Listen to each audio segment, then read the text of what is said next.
Very funny lady. I've grown to know her. I've grown to love her. And she's a very funny woman on top of everything else. So how about a nice warm welcome for Judy Mastracchio?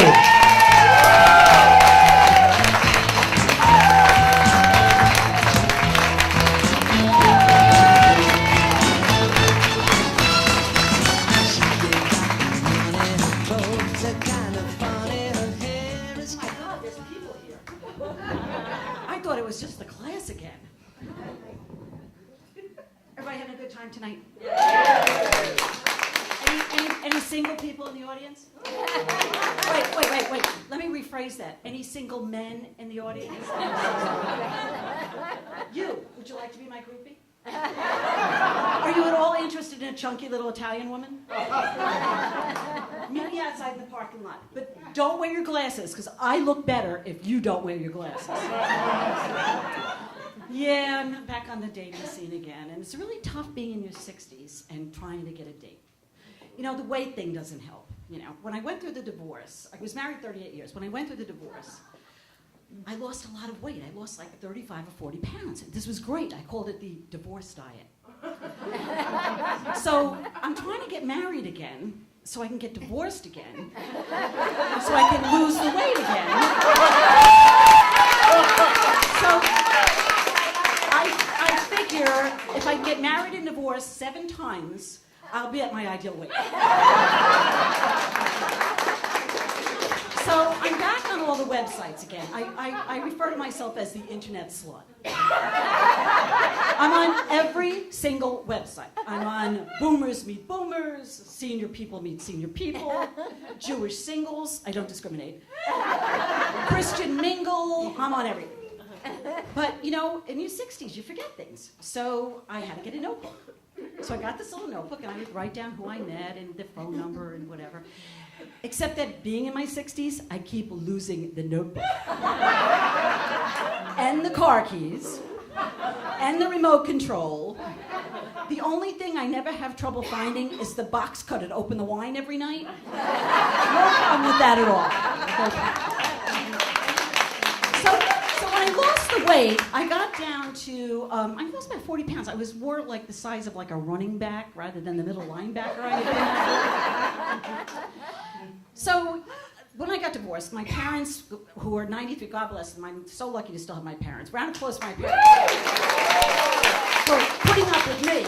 And they're married 70 years this year, so I'm like the black sheep. I only made it to 38. So my dad said to me, I think you should come home and live with us. And I'm like, Dad, I didn't live here. I grew up in apartments in Queens. I had the only parents in the world who, when they retired, bought the first house they ever owned and moved up to the snow belt in New York instead of down to the Florida in a condo. So Dad said, it'll be fun. You could join my bowling team. I said, Dad, I'd have to know CPR because you're 93. You're the youngest one on the bowling team. I said, besides, I'm the only person in the town besides you and Mom that has a full set of teeth. So I do go to visit them every time I can. And actually, that helps with the weight loss as well because they always have the heat on. 24/7, 12 months a year. I lost 6 pounds the last time I was there. It was 89 outside, it was 98 in the house, and all I was doing was sitting watching TV with Mom. I love my parents, but every morning at coffee, it's the same conversation. I call it the JUGO conversation. And this is how it goes. Mom's pouring the coffee. She looks at Dad. Did you go? Dad's stirring his coffee. No, did you go? Nah. Do you need the prune juice? Not yet. So, you know, you have to build a profile on these websites, right? You know, you have to kind of make yourself sound interesting and attractive, and, you know, I try to use other people's pictures, but that doesn't always work. So I try to sound like I'm a little bit wild, so I wrote things like, some nights I don't floss.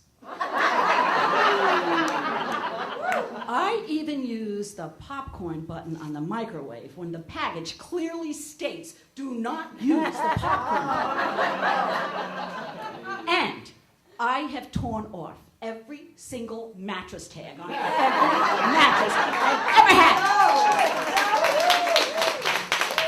And then there's always the inevitable question about piercings. So, well, I have the earrings, And I had a nipple ring, but it got hooked in my belly ring, and I couldn't straighten up. It didn't work real well. And then I get nervous when I go on a first date, right? And I refer to this one episode as the French fry fiasco. And I was going for fry, and of course the ketchup wound up here. And my date looked at me and said, "Why don't you just put the ketchup there? Can you just dip it? It's close to your mouth." Okay.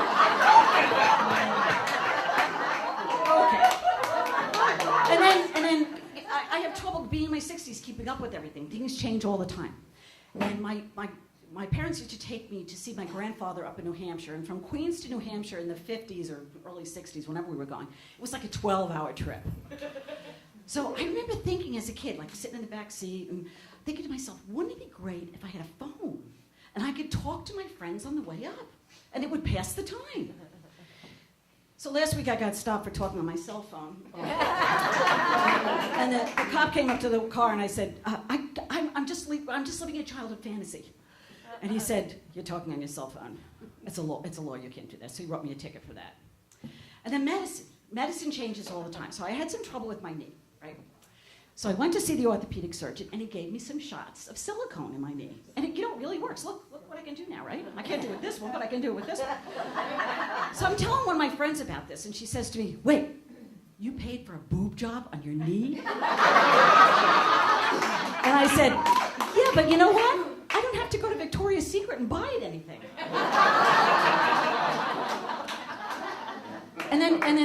And then I had such a bad case of bronchitis.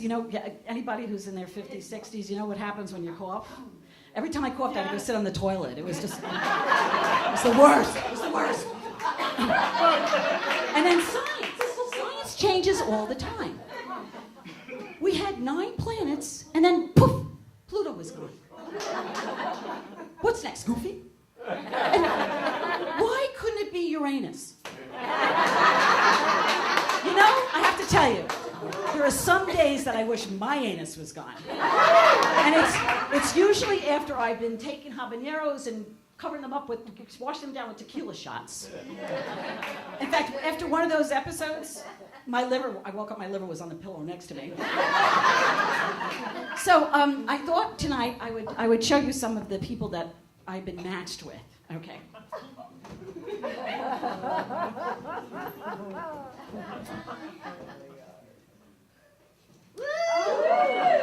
This is Hooter Patrol.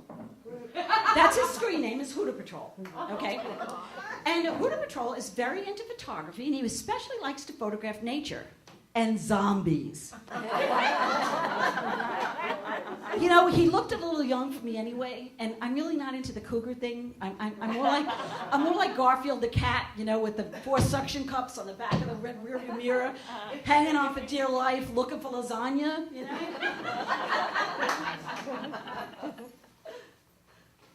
Dear Slayer 19. Now,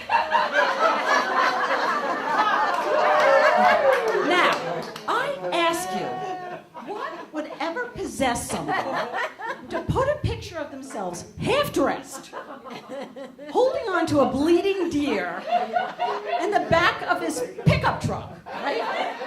Really? And I can see it now. He'd come to get me and he'd say, "Hey, mind if I stop at the taxidermist on the way to the movies? I got a couple of heads I gotta drop off." Wild Frankie.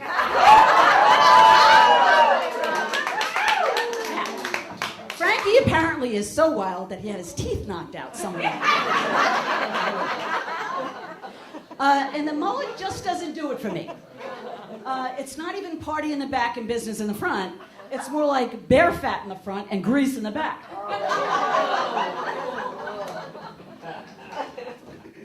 Gunga for you. This guy felt compelled to mention that he has a turban. I was feeling a little silly when I saw this one, and I sent him an email and I said, if I go out with you, will you take me on a magic carpet ride? I don't even know what to say about this one. This is your favorite Martian. I'm not sure what the fishbowl is on his head, but obviously something's rattling around in there. My personal favorite, lousy bowler. And we know why he's a lousy bowler. He swallowed his bowling ball.